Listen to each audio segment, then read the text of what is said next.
The Infinity Gauntlet. The ultimate weapon in the Marvel Cinematic Universe. At least, while it was still good.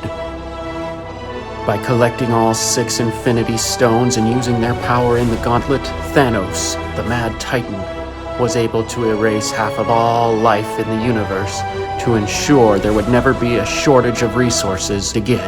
I realize I'm not the first to suggest he could have been a little bit more creative with his plan, double the resources, make it so we don't need to eat, make everyone gay.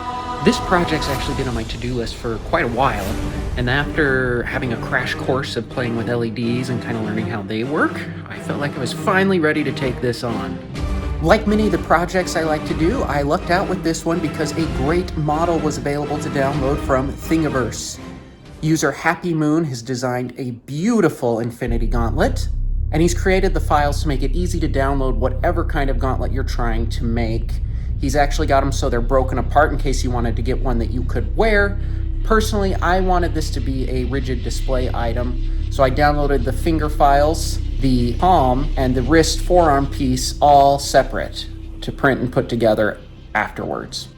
I really wanted this to be a project that lights up, and so I knew I needed to make the Infinity Stones out of a material that light could diffuse through. I didn't want there to be a single point where you could actually see the LED light physically. I wanted it to look like the stone itself was glowing. To accomplish this, I planned on putting the LED lights inside the gauntlet and allow them to shine through. As such, I printed the base materials with a white filament, and I actually used a clear resin to print all of the Infinity Stones. I could have gone and gotten a transparent resin of each of the 6 colors, but with bottles of resin costing anywhere from 15 to 20 bucks, that adds up pretty fast for a simple print. So I kept it all in a base clear resin with the plan to dye the resin after it was printed. I saw a technique on YouTube to dye resin after it was already cured. So I thought I'd try that, and basically that plan was you get some water and put a little bit of resin dye in it, dip the stone inside, and it should come out and the dye should stick. Nope. It didn't work. The dye didn't stick at all. Fortunately, my wife just experimented a little bit and put a little bit of the resin dye directly onto the cured stones, and it actually stuck and turned out looking pretty decent, especially once you got the LEDs underneath it. For painting, I just used spray paint. I did black coat on pretty much everything.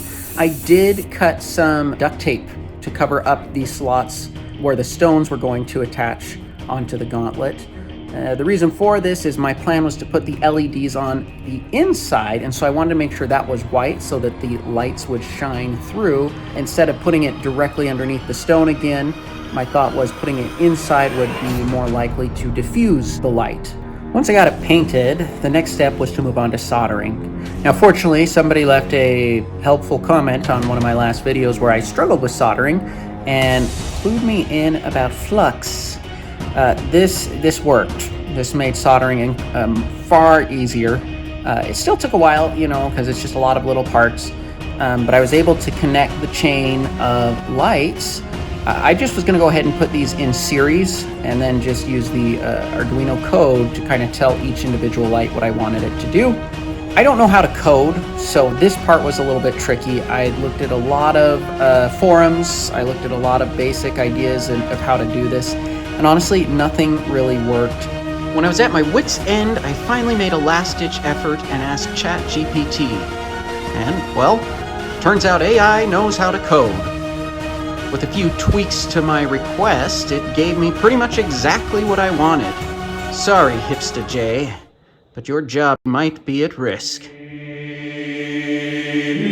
After I had gotten the lights soldered, I got them coated and everything was working the way it was supposed to, I tried another technique where I put kind of a dark black watered down paint, just acrylic, over top of the gold paint, and then quickly kind of smudged it and wiped it off. What this did is it gave the gauntlet kind of a weathered look, making it look a little bit more like real metal as opposed to just spray painted plastic. I really liked how this turned out. The next step here was to attach the string of lights into the gauntlet and line them up so that they shined where I want them to. Honestly, I just used a hot glue gun here, and I was able to attach them and get them in position. After that was just a matter of attaching everything together. I just used super glue. That's not the most durable adhesive, especially for PLA plastic 3D prints like this, but again, this piece is just going to be on a display shelf essentially. It's not really going to be handled, and so I'm not too worried about its durability. If this was something I was planning on wearing and using as like a costume prop, I would have attempted to melt the pieces together with my soldering iron. Finally, it was all put together, and with a snap of the fingers, my Infinity Gauntlet came to life.